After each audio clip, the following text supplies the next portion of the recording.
The month is officially over, and that means it's time for a wrap up.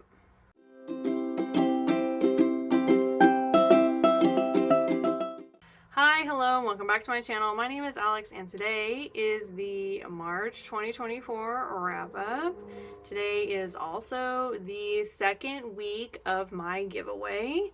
If you're new here or if you're just tuning in, this episode is my channel's second anniversary. So like, happy anniversary to my channel. I'm really happy that I've stuck with it this long.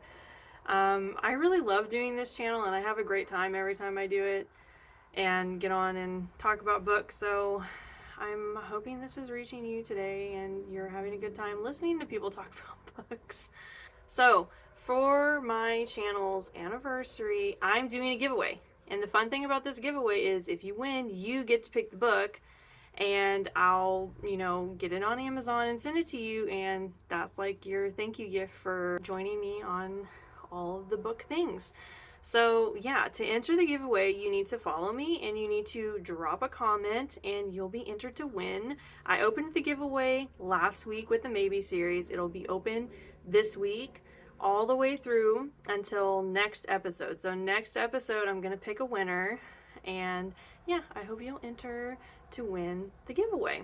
Okay, so today is the March wrap up. So I'll be talking about all the books I read in March with the ratings. Just a second to go over my rating system. 5 stars means best of the best. I absolutely loved it. No notes, perfect book. I'll recommend it to everybody. 4 stars means I still really liked it, but maybe I had a few issues like pace or something like that. 3 stars means I didn't like it, but it was a subjectivity issue. I was probably just not the right reader for this book for whatever reason. 2 stars means I didn't like it, and I probably won't recommend it. 1 star, worst of the worst, absolutely hated it, probably won't even read the author ever again. There's not many books that get 1 stars, but yeah. Before we get into it, make sure you hit all the buttons down below so you know when I'm posting. I post every week, and all we do on this channel is talk about books. So if you like listening to people talk about books, here I am every week doing just that for you. If you watched last week's episode, at the end of the episode, I said that I did something for my book club that I've never done before. So here it is, my big secret. I didn't read the book. And I know you guys are probably like, oh my gosh, Alex, you're so dramatic. Okay, I've had this book club for 7 years. I've had this book club for 7 years, and I've never not read the book. Never! I've never skipped. But it was just kind of one of those things where this book that they wanted to read, that we voted on to get in and everything, I wasn't interested. I really wasn't. But even if I'm not interested in the book, I'll always read it. But then I couldn't even get access to this book. The holds for it were 8 weeks long. I couldn't get it anywhere. I couldn't even get it on digital for cheap. The cheapest I could buy it was $15, and I was like, that I'm not even really interested in reading it. I didn't want to spend $15 on a book I'm not really interested in reading. I could not get it anywhere, and so I was like, you know what? No. So I just didn't. And I'm counting this as a DNF. If you guys watched my January 2024 goals, I said that I needed to let things go a little bit more, and if I'm not having a good time or if I didn't like the book, to just stop reading, because I have that issue. And so I'm counting that as that. I'm counting it. And so I am a little proud of myself for doing that, because I know that we all take breaks on our book club when we can't get the book, or we don't have the time, or we just aren't interested in the book. People skip months, and it's well, it's been 7 years and I've not skipped. So yeah, that's my big news. I was very proud of myself. But let's talk about the books that I did read. Okay, let's get into it. Okay, I'm so proud to share this with you guys too. The first book I read in March was Hunting My Stars by Cherie, Dimaline. I was so proud of myself for reading this book, because this series is now over. I closed it. I closed this series and I'm so proud of myself. Okay, I read The Marrow Thieves, which is the first book in this series, so long ago, and I absolutely adored that book. But I knew that Cherie Dimaline was going to break my heart with this book, and she did. Oh my gosh, she did. But, you know, part of my goals for this year was to finish some of my series and close them out, and so I'm so proud of myself that I finished this series. So let's talk about it. If you can't already tell, I loved it. So, the thing is, this picks up right where the other book left off. Like, immediately where the other book left off, this one picks up. And we get so many good stories in this one. And it was just the parallels that she got with this book were just so beautiful. I can't really dig into it too much because it will give away the first book, but I will talk about the first book a little bit just so you can kind of get a feel for the series. But this is at a time like post-apocalyptic when we're in the middle of a pandemic that has hit, I think, everywhere. And people have lost the ability to dream. And so it basically drives them crazy not being able to dream. Like, people literally start losing their minds and they'll like go into these comas and eventually die, basically. But before that, they'll go really like crazy. The only people that are not affected by this disease or illness or whatever it is are indigenous peoples. And somehow they figure out that the cure for this is in the marrow of indigenous people's bones. And so they start hunting indigenous peoples to harvest their bone marrow in order to be able to dream. And so this story follows a group of indigenous people that have sort of like quilted their lives together during this pandemic and are moving together to like start over and stay safe and get away, basically. And they've actually basically made these new residential schools where they'll take them and keep them. And it's sort of like, like I said, the parallels for this book are just really, really good. This book, though, the second book, okay, so that's sort of like what we're dealing with, right? And the second book is sort of the same story. Like, they're still on the run and everything, but in this one they get split up and they have to find their way back together while they're still trying to find safety. And one of the members of their group is expecting a baby, and so that sort of puts a whole spin on it too, because they're trying to find a safe place for her to go to have the baby. And there's a few times in the first book where they mention where there's like safe spaces where indigenous people can go and not be harassed and bothered, and that there's sort of like this revolution kind of picking up, and this does pick up on that as well.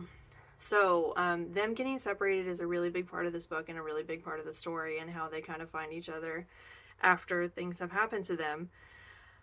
This book broke my heart. It was so hard, and there were some really cool things happening on this page. Like, we get into one of the residential schools at some point in the book, and so to see that whole dynamic happening there, if you like psychological, I wouldn't call it like a thriller, but like what happens to people when they're in a group mentality. Do you know what I'm talking about?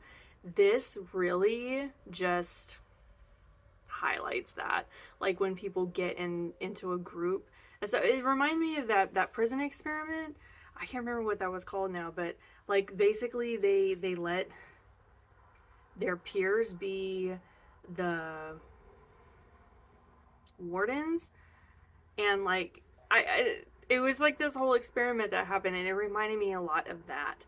And then we also have some cult vibes happening in this book that were also like really top notch and cool. There was just a lot going on. But yes, it was beautifully done. I cannot recommend this duology enough. Like, and Cherie Dimaline, the interesting thing is at the end of this book, in the author's notes, she said that she wasn't planning on making a second book. She wasn't. But enough people had like written in and asked her if she would consider making another one with more representation for indigenous peoples.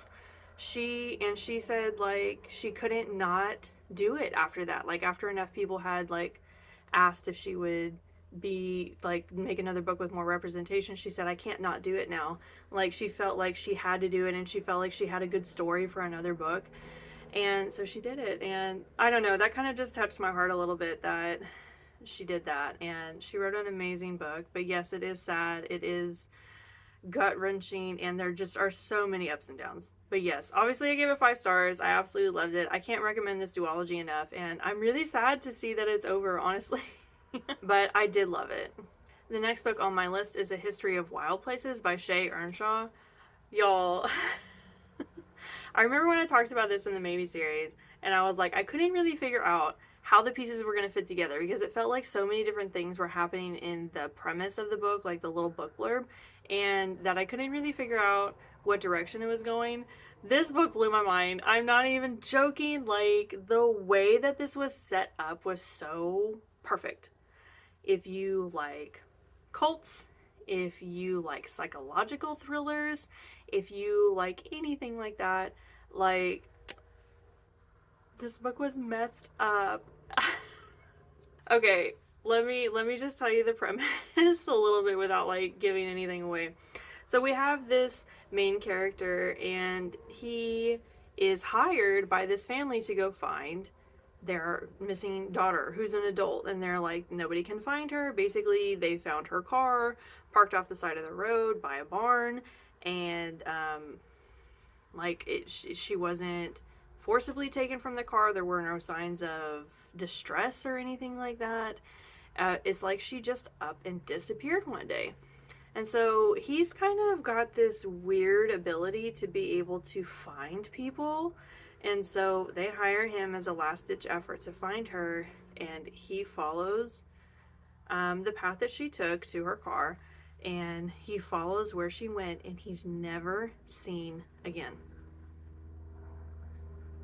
Now, that's one story, right? Now we have this other story that's happening as well of these people that live inside a community that is surrounded by trees that are poisonous, and they're living there happily together, separated from the world, but they also believe that there is a plague on the outside of their community trying to get in. And so they don't let people in, and they don't let people leave. But there comes a time when people need to leave the community and they're not allowed. And this kind of like spirals off. And then at some point, these two stories come crashing together in the most like surprising way. When I tell you that this book shook me, oh my gosh. Like I said, if you like cult books, cult vibes, yes, it's got all the cult vibes, all the beautiful cult vibes. There is a little hint of something else under here that I just can't really explain. It almost feels otherworldly, but we don't really get into it, but it just has that feel. We also have this great like dark fairy tale vibe happening as well. I don't know how to explain that either. Like, if you read it, you would understand, but it does have this dark like child's fairy tale story happening to it that's just really well done.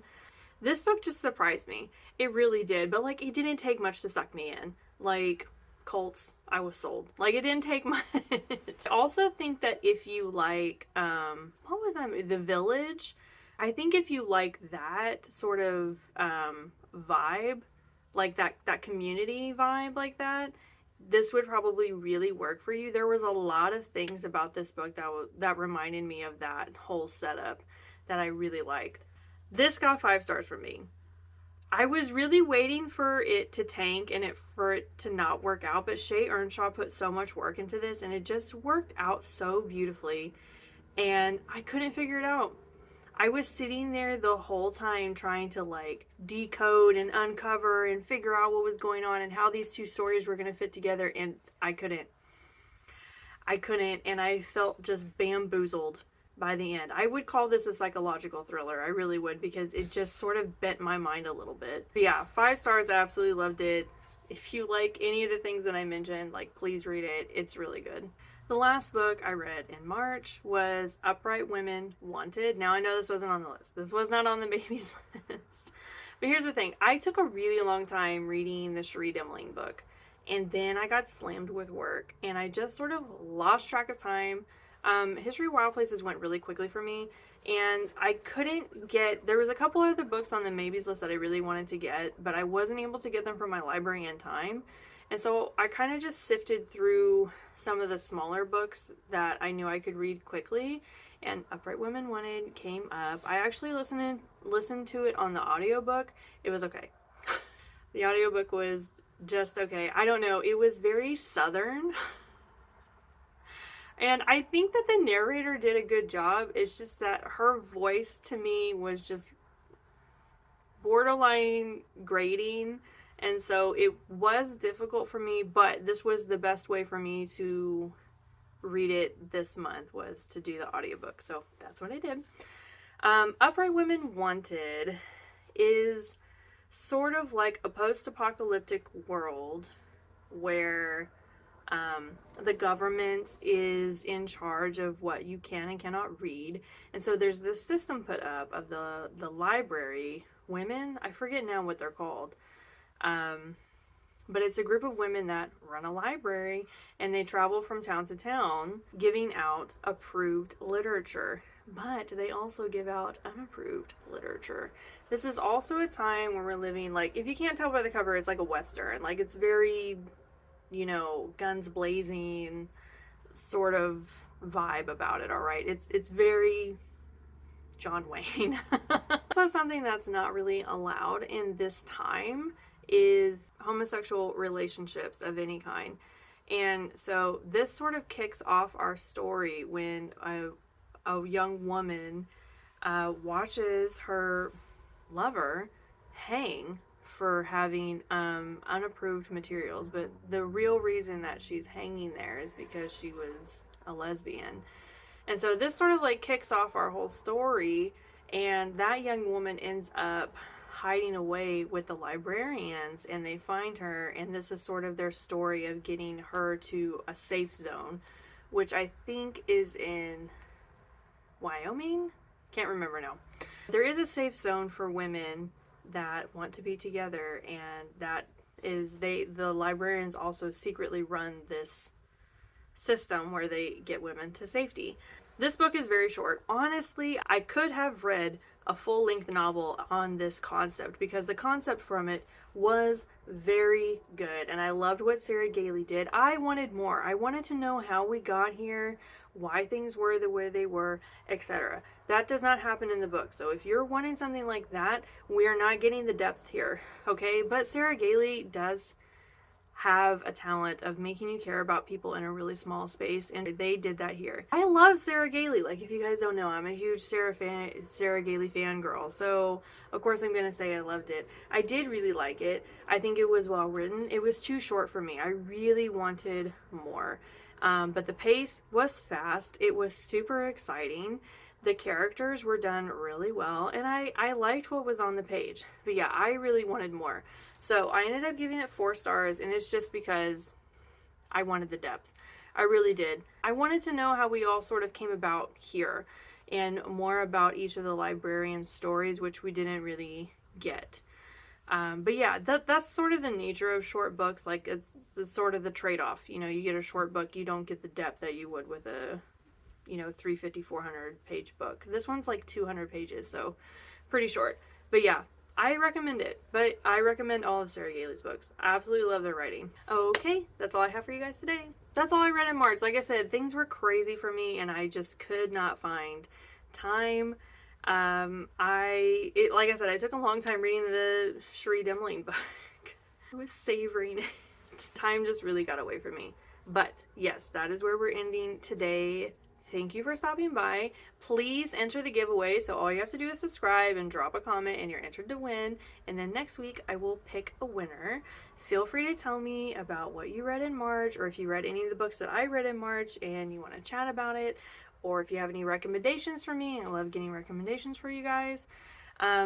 Make sure you hit all the buttons down below so you know when I'm posting. I post every week. And yeah, that's all I have for you guys today. So I will see you all next time, where I will announce the winner for the giveaway. So happy reading. Bye.